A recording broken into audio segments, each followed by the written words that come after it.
Hello and welcome. Today's video will be about Zion Williamson's defense. What does the tracking data say? Is it useful? And how do we access it? All that and more.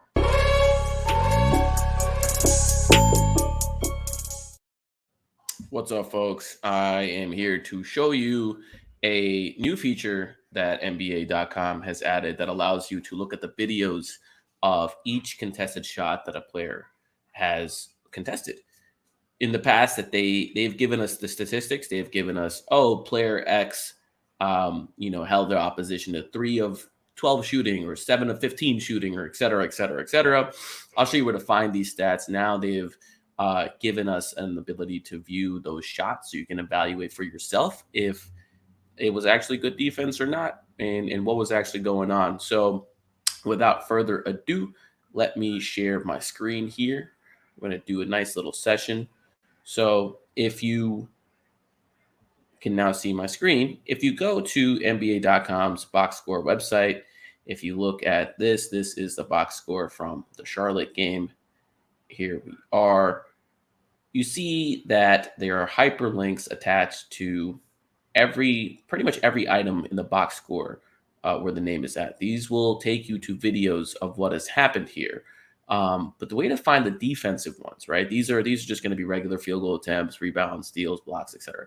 The way to find the defensive one is to go down here to this traditional section, go all the way down to defense, and then this now gives you a nice little advanced tracking box score that they use their special cameras to capture. And you can look at the videos for the defensive field goals made versus defensive field goals allowed. So if we look at this, there's a lot of things on this box score from, how long did this player spend playing defense? How many possessions, does it estimate? I think it assigns partial possessions if there's any help situations or whatnot, but how many possessions they spend on defense? What was the total points that this person's matchup scored, rebounds, assists, et cetera, et cetera.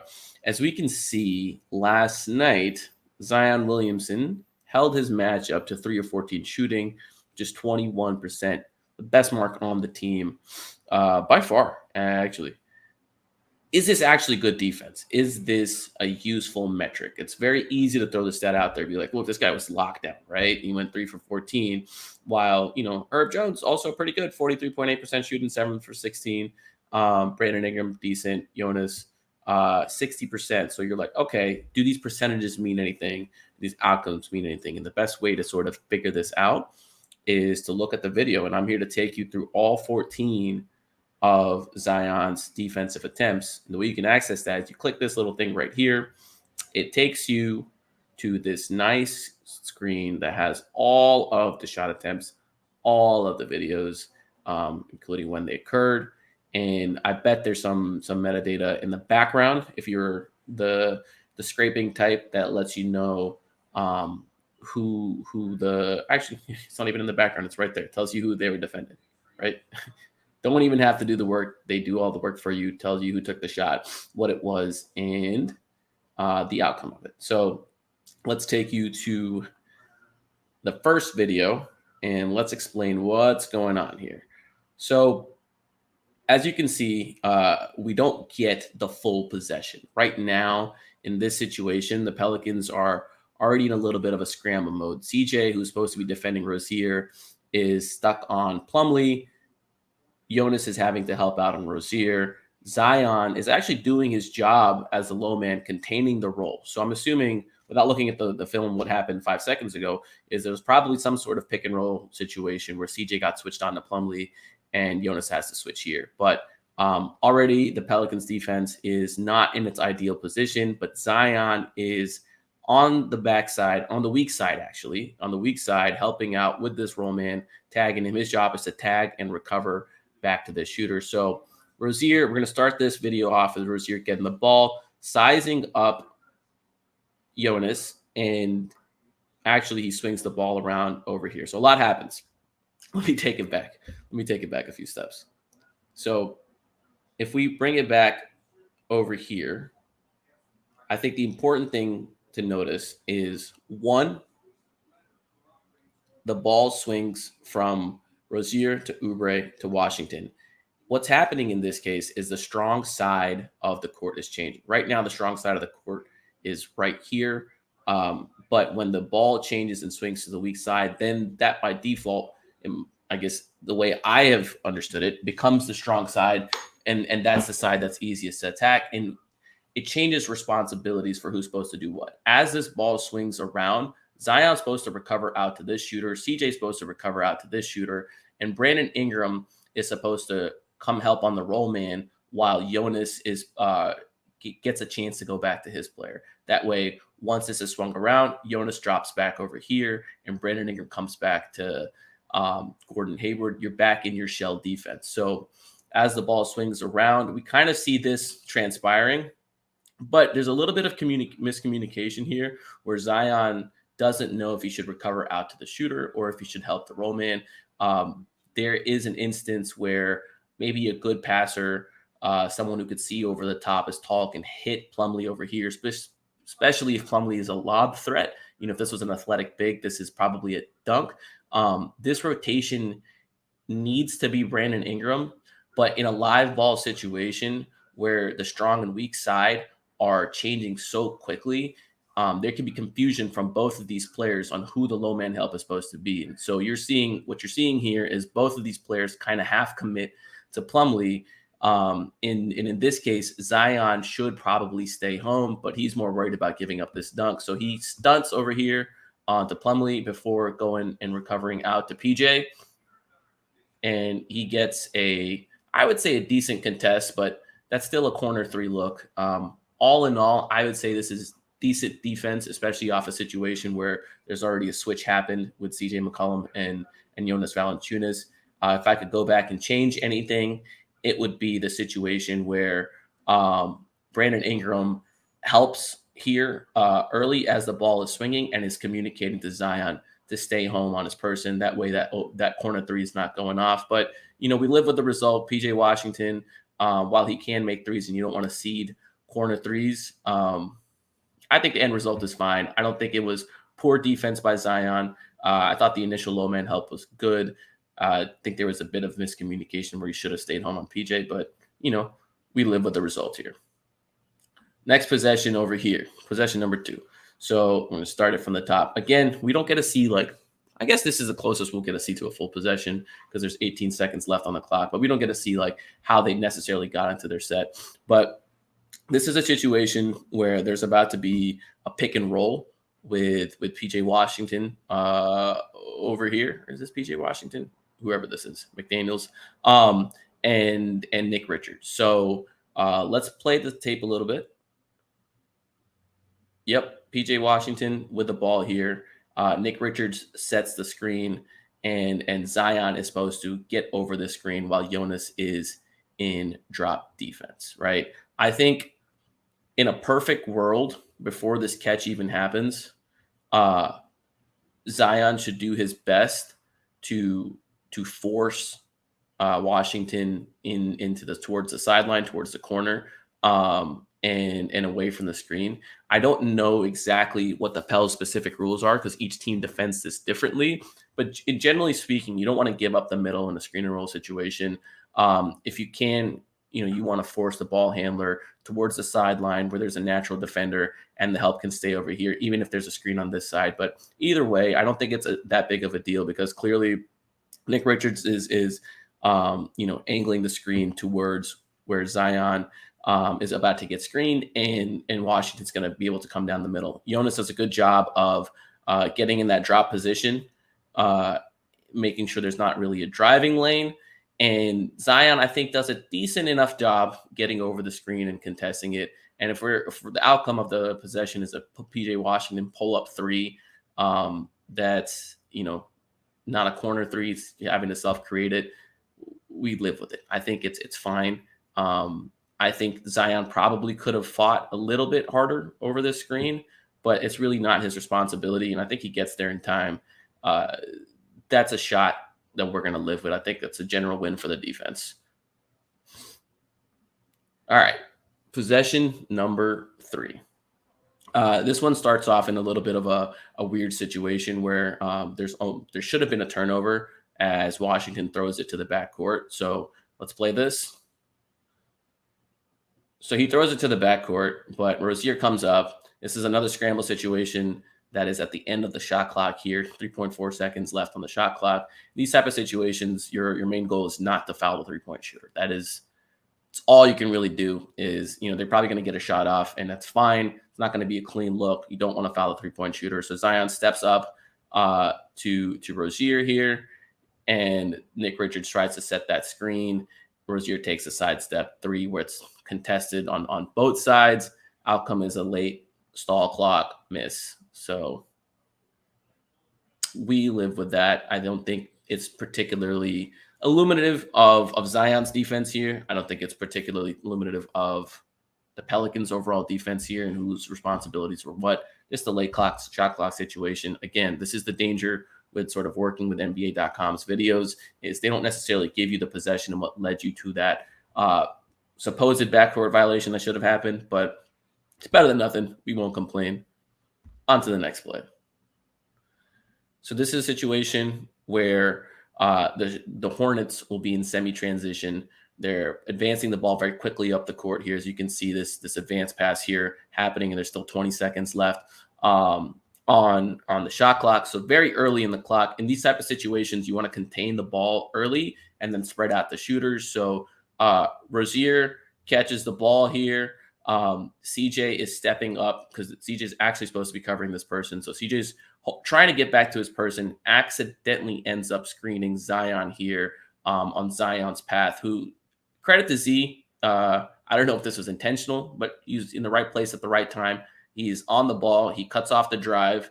Doesn't look like it's all that intentional because, again, there's a screen happening between the two Pelicans players. But either way, Rozier is spooked, doesn't want to put the ball down.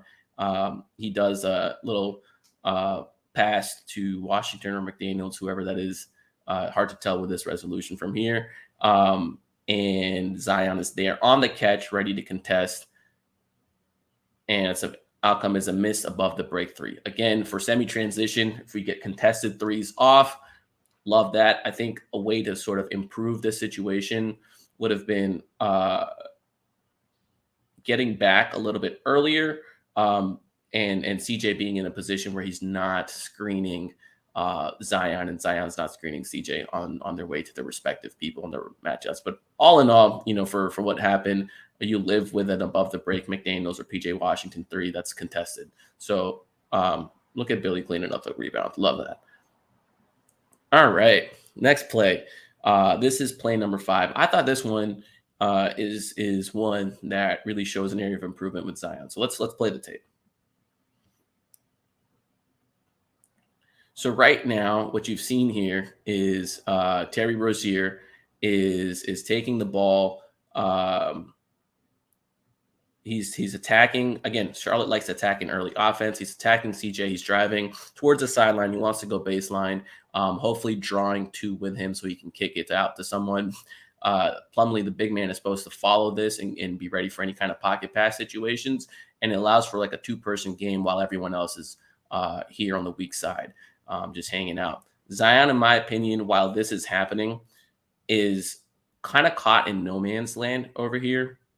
A little flat-footed because he's not really taking away this look while everyone else is collapsing the paint, and he's not really staying at home on the shoot. Like, there's no real thing that Zion is threatening here. So Terry Rozier draws the defense in, kicks it out to the shooter here. Zion, I think, is a little bit slow on the contest. As you can see, the shot is already going up as Zion is getting ready to contest.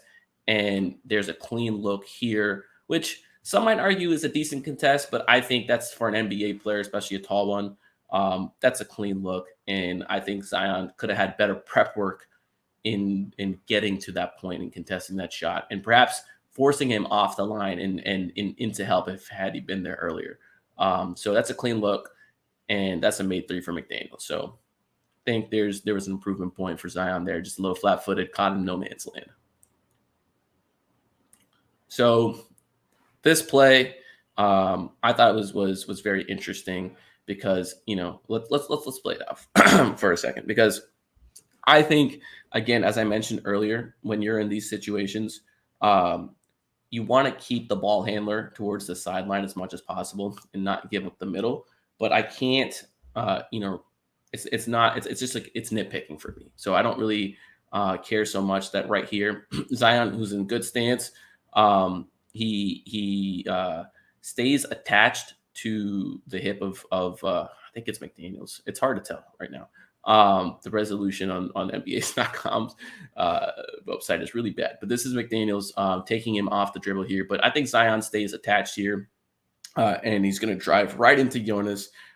There's really nothing that I think Zion could have necessarily done better in this situation once that drive happened. It's a tough contested layup that's missed, but I do want to point out the advantage to sort of keeping this play on the sideline. Had this been a more competent ball handler, had this been Luka, had this been LeBron, had this been Giannis, anyone that's a good passer in this situation, they probably could have hit the big man, right?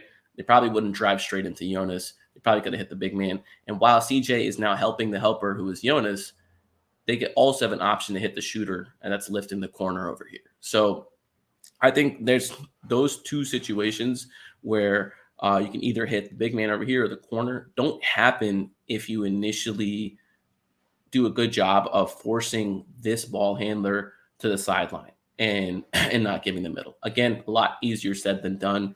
I don't think that's a huge mistake on Zion's part, but it's just another thing where if Charlotte had a better ball handler, and let me get back to the freeze frame. In this situation right here, they could probably hit this pass or they could probably hit this pass. And the other thing here is Nick Richards doesn't have good spacing here. I don't think this is a good space for a big man to be. If he was in the dunker spot down here, Jonas is stretched thin. That's an easier dump off pass or a lob. And it's harder for CJ to help. In this situation, this window is a little smaller, especially with Zion's attached at the hip. So I think there was a couple things Charlotte could have done better. And had they had a ball handler, this is probably a dunk as Jonas contains him, the drive here. If this guy was in the dunker spot, it's an easy dump off pass right here that could have happened. But hey, we live with it. You got to know your personnel, and not everyone's a star. So, missed shot. Nice rebound by CJ. All right. So, next possession here. This is a very fun action where I think Zion did a great job of defending. So, we're going into handoff action here where Oubre is going to hand off to PJ Washington, and Zion, he gaps the screen here, right? And it's because Brandon Ingram gave him that space to gap it. He cuts this off because if PJ Washington wants to pull that three, we love that. We don't care. Pull up three's a shot the defense will live with. Zion then contains the drive with his body. I don't think he gets a great contest on this, but a pull-up mid-range jumper after drive's been contained by PJ Washington is an absolute win for the defense, and we love that. We love to see it. We're very happy with this outcome as a defense. Even if the shot goes in, it's a tough two.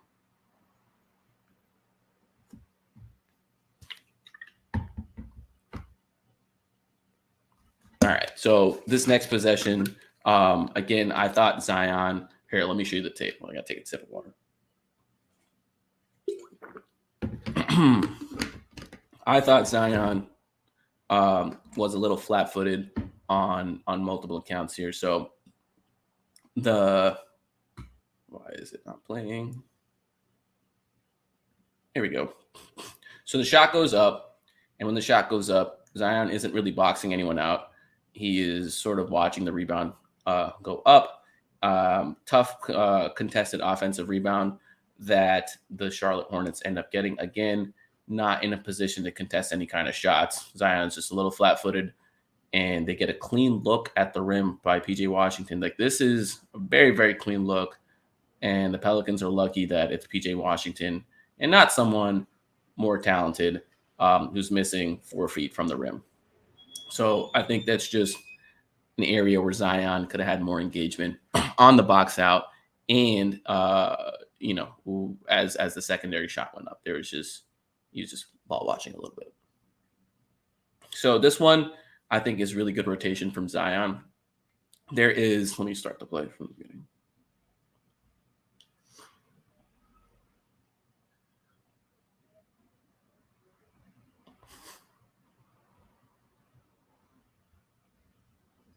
All right. So there was, I guess it doesn't show you, but there was a little screen and roll action going on here with, with Gordon Hayward and Mason Plumlee.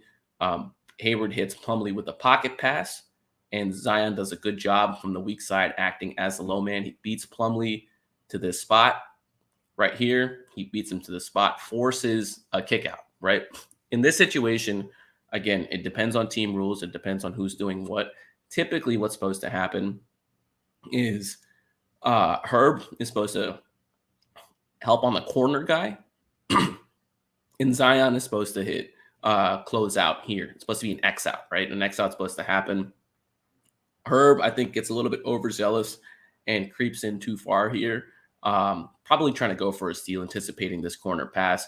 And what happens is Plumlee reads the defense really well there. Instead of throwing it to the corner, he kicks it out to the above the break guy on the wing, drives Zion back out. So Zion can't make that X out, and Herb has to recover. So Herb recovers, they swing it, get an open corner three.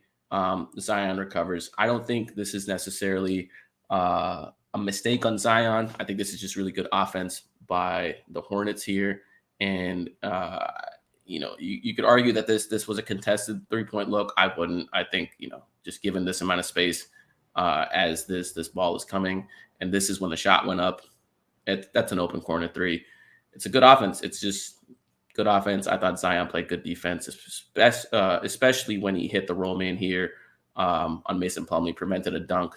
And yeah, I mean, sometimes you just tip your hat to the better offense. So by the way, they made that three. They made that three. PJ Washington made that corner three. So sorry, skipped out on that. Still learning how to play around with this. All right. This next play, I think, is perhaps Zion's worst defensive on-ball possession. See for yourself.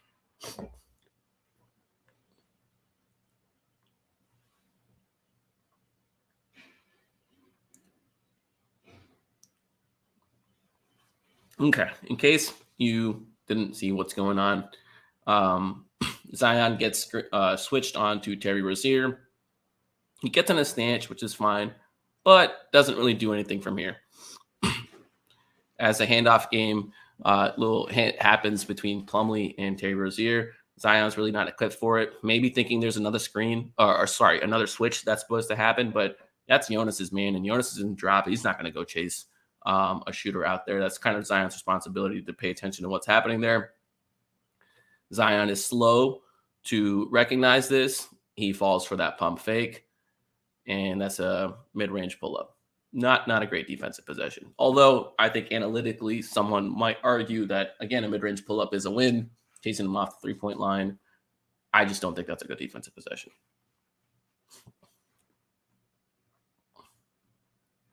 All right.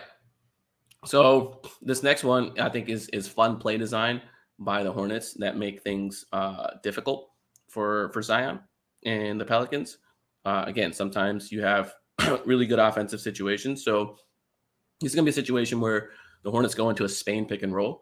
And what's happening here is McDaniels is setting a screen on Herb while Rozier is going on here. And Zion's man is supposed to set the screen on Jonas. So he's screening he's screening the screener, essentially, pick the picker.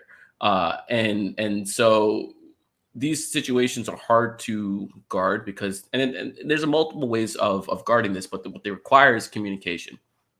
This is somewhere where communication does not happen between the Pelicans, because once this play starts forming, this screen starts happening. As you can see right here, Zion's person is going to set a screen on Jonas, while this person is going to cut to the rim, creating all kinds of confusion. What needs to happen here is there needs to be a switch and communication where Zion maybe takes this lane and Jonas takes the person cutting. But Jonas does not know that this is a Spain pick and roll and he's about to get screened. So he goes into drop defense right here, right? He's going into the Pelicans' basic drop defense where he's thinking it's a 2-man pick and roll. So he goes in a drop. Zion has not communicated to him. And here's a situation where Zion thinks that he needs to contain the cut. Jonas has already dropped, and he's clearly not chasing the shooter out. So this shooter has sprung free. This shooter sprung free. He's got a clean look. Again, it's PJ Washington. He didn't shoot particularly well. Zion gets there on a closeout, but a better shooter, they're going to bury the Pelicans there. And so when you get in these type of situations where the Spain pick and roll is happening, there's communication that's got to happen between Zion and Jonas. So the shooter's not going to spring free. And there's not two people trying to count for the person that's diving to the rim. And Jonas doesn't think that he's playing normal pick and roll coverage and in that drop. So again, confusion that happens. Zion takes the man over here. Free shooter in PJ Washington. And thankfully, that's a brick three. But a better shooter, that's a free three. All right, so now we're in an end of game situation, and these are the last two plays. I don't think these two plays are particularly good examples of good defense. So in this one, the Pelicans are already in rotation. We don't see how they got there because of NBA.com, but Zion has to rotate to Rozier. Normally in these situations, Brandon Ingram, who has made this rotation, files out to the corner guy. So there's going to be a corner shooter here who looks like it's Jaden McDaniels. Jaden McDaniels is going to go over here. So what happens is Ingram is supposed to go to the corner guy. Herb is supposed to take this person, and Jonas is kind of supposed to stay in the middle. Like normally that's how that rotation is supposed to work. But what happens is Zion gets here on the catch, and Ingram, as you can see, Herb is taking Hayward as he's supposed to. Ingram is supposed to meet the guy in the corner, right? And he's supposed to meet the guy in the corner. He doesn't do that. He thinks Washington here is open, even though that's Jonas's responsibility. I thought Zion got here, did a fine job. They run him off the three-point line, force him into help.